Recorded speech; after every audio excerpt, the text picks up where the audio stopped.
Hi everybody, welcome to a new mini series about how to basically the art process. This one is all about thumbnails and how you use them, why you use them.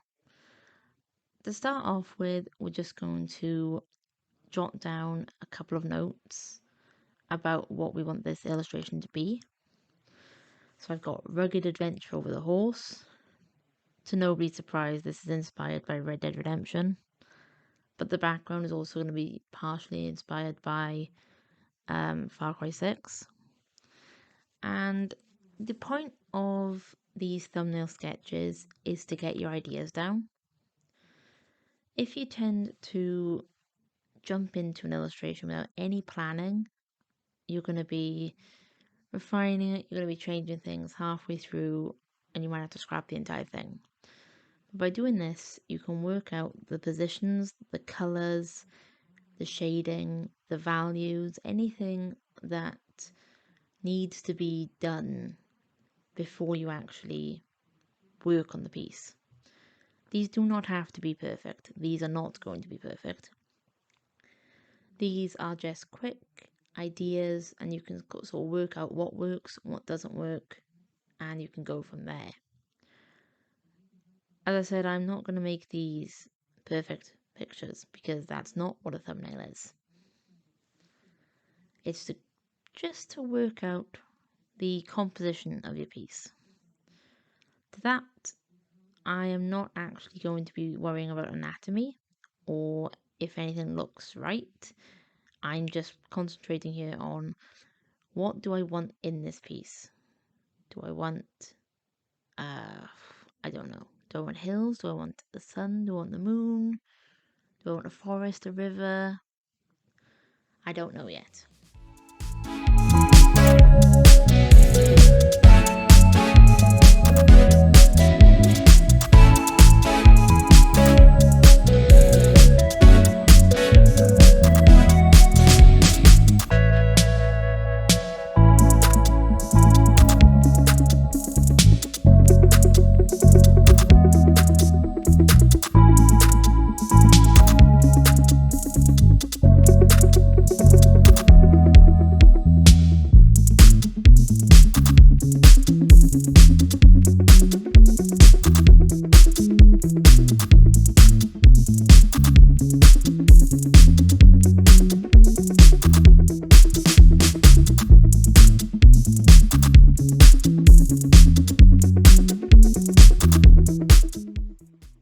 So thumbnails are also a really good opportunity to play around with positioning and poses.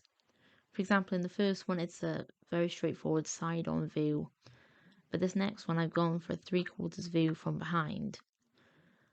This is also a way to sort of adapt your skills to make sense because I'm not great at drawing people, as you all know. And this way, I don't have to draw any faces.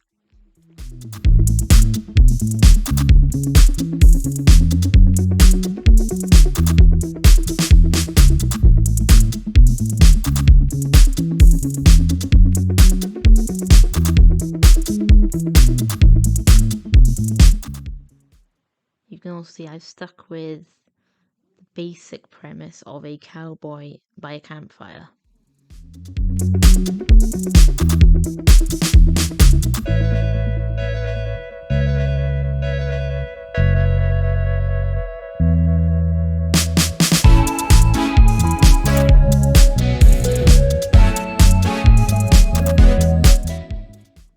This one I've just decided maybe a sunrise or a sunset would be a good plan. We'll see later on.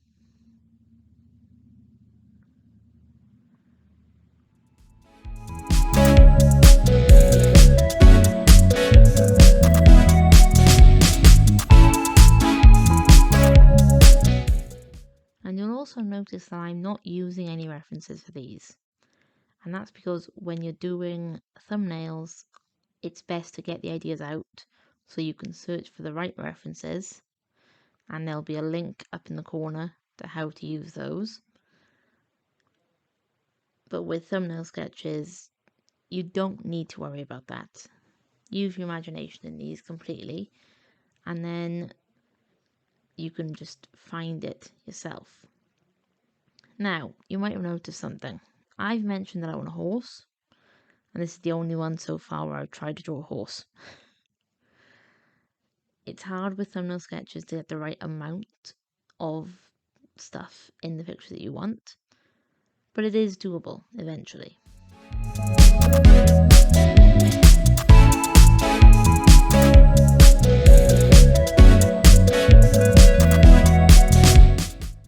And another thing you can do, which I'll be showing you in a minute, is to make a composite thumbnail using the references or the ideas that you want.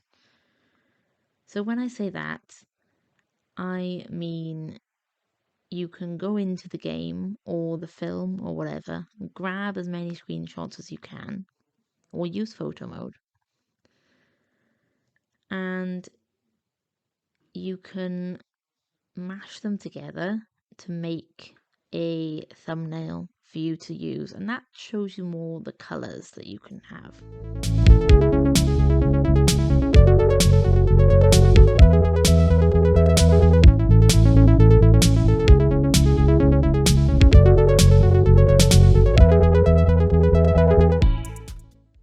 So this is what I meant by a composite thumbnail.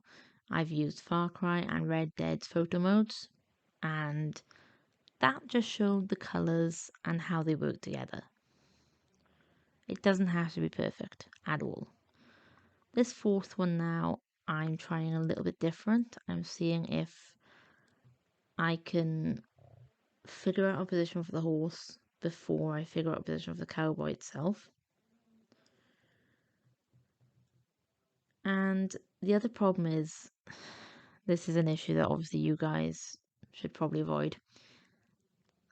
My canvas is split up into squares and they're not big enough. So definitely 100% don't do what I do and try to use wider canvases if you're going to work on a full A4 page or even half an A4 page.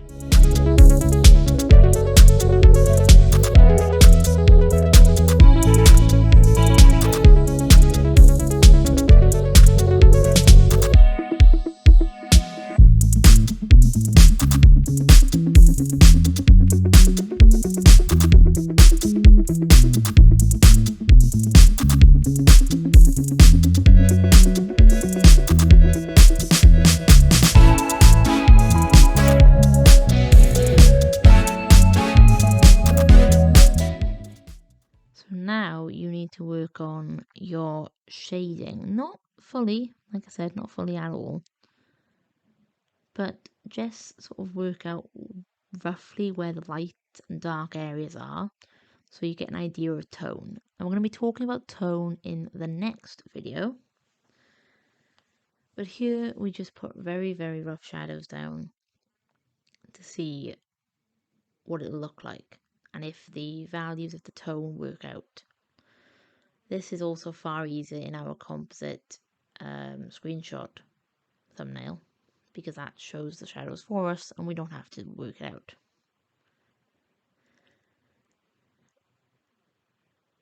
But this is basically the easier way to figuring out how your art's going to look. Maybe it won't look like any of these. I don't know yet. I haven't quite finished it yet. But definitely I would suggest doing as many thumbnail sketches as you can and as you think you need, because it'll save you time in the long run.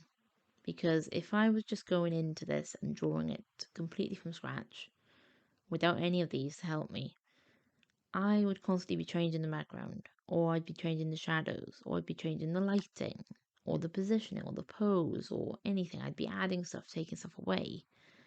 This gives you an idea of, is the image too cluttered? Is there too much happening? Are there too many dark spots, too many light spots?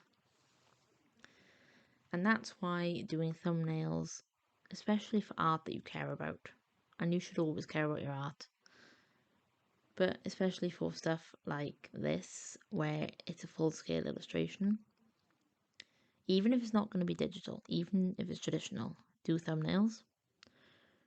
And to add to that, even if you're working in a traditional medium, do your thumbnails digitally because it will help you to work out the tone far easier and you won't mess it up when it comes to using markers or pencil.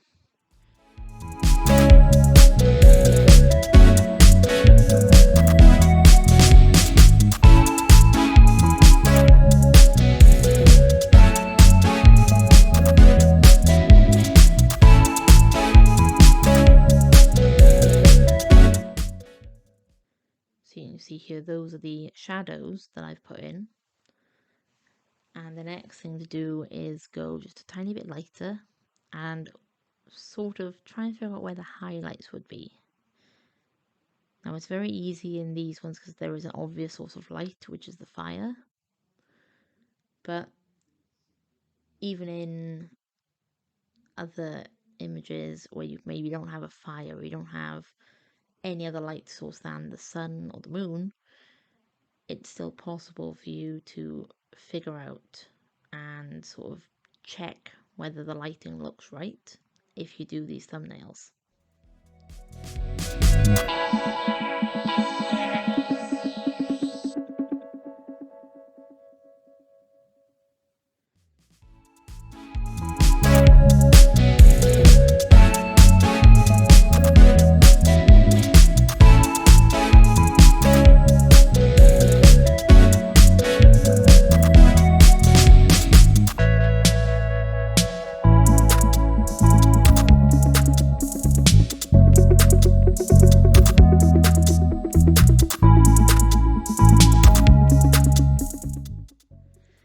Now I'm going to leave you guys with go ahead and check out the lovely video that YouTube has so kindly provided you a link to. See you there.